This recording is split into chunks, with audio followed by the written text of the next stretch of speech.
Hey everyone, welcome back to BDG Reviews. What I got today is my top 10 list of closed circle horror movies. If you've never heard the term closed circle, essentially it just means you get a group of people, they're in a situation where wherever they are, they can't leave. And they can't get help in from the outside. So weather, remote locations, places like that, stuff like that. So that's it. This is just my personal top 10. I'm sure there's a lot of others out there. I'm sure there's others which people think should be on the list but isn't. But, well, is what it is, right? So let's start right at the top. This is number 10 is The Shining. Now, I've said before, I find this movie overrated. It's not a bad movie. Beautifully shot, I gotta say that though. But I just I find it boring and predictable. But that's just me, so I find that overrated. That's why it comes in at number 10. But it's still a pretty good movie, I gotta say. So yeah, number 10, The Shining. Number 9, let's try like Deep Rising. I've always kind of liked that movie, stuck on a luxury cruise ship with creatures all around and everything. Pretty sweet, it's just a neat time, I've always kind of liked that one. Next up, this one's a bit odd of a choice, Night of the Living Dead. And the reason this is number 8, and the reason it's so low on the list is it is and isn't a closed circle movie. It's more of a siege film, but these siege films and closed circle movies tend to blur the lines between each other sometimes. I don't need to go into a whole big spiel about Night of the Living Dead. Everyone has seen it, and if you haven't, you should be ashamed of yourself. So number 8. Number 7, Night of the Demons, the original. It's just a really solid flick, always has been. But, I just think it's the neat idea of, they can't get out of the house.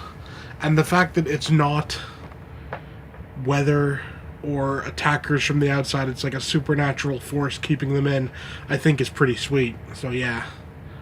Night of the Demons. Number 7. Number 6, Leviathan.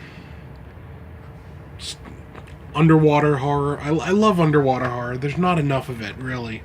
I've always liked Leviathan. Good flick. So yeah, number 6, 9, 8, 7. Yeah, 6.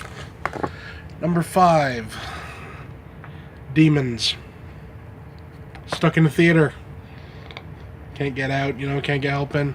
Again, almost like a bit of a supernatural type element is what's keeping them in. So it's kind of neat that way, I just really dig that one, always have. Number 4. No. 10, 9, 8, 7, 6, 5. Yeah, number 4. The Fog. This isn't a closed circle movie in that, people can get out. They if they really tried, but it's dangerous to do so. But it's a really solid flick. So yeah. There you go. Number 3, 30 Days of Night. I've always liked this flick, and I like the idea, of not only is the entire city infested with vampires, but there's 30 days where they can't go out, not only because of the vampires, but because of the weather and because of the fact that it's so dark and everything. I just always liked it. I thought it was really cool, so yeah. Next up, number 2, The Thing. Maybe wondering why I'm holding up the HD DVD of this and not the Blu-ray. I just haven't picked up the Scream Factory Blu-ray yet. And I refused to buy the other version. It didn't have all the special features, so yeah. The Thing. Great flick, that nothing else really needs to be said about that one. And my number one closed circle movie of all time, the original Alien. You know, and again, you know, there's the thought it's not a closed circle in that, you know, they could, in theory, get away, but it would be pretty much a death sentence if everyone got onto the escape pod and took off. It's, you know, pretty much guaranteed they all gonna be dead. So it is and it isn't, but for my money, one of the best closed circle movies ever made. Yeah, so that's it. You know, it's a genre that is always fun, but isn't always done right. You know, those are just 10 examples of ones where it was. So, yeah, that's it for now. See you next time.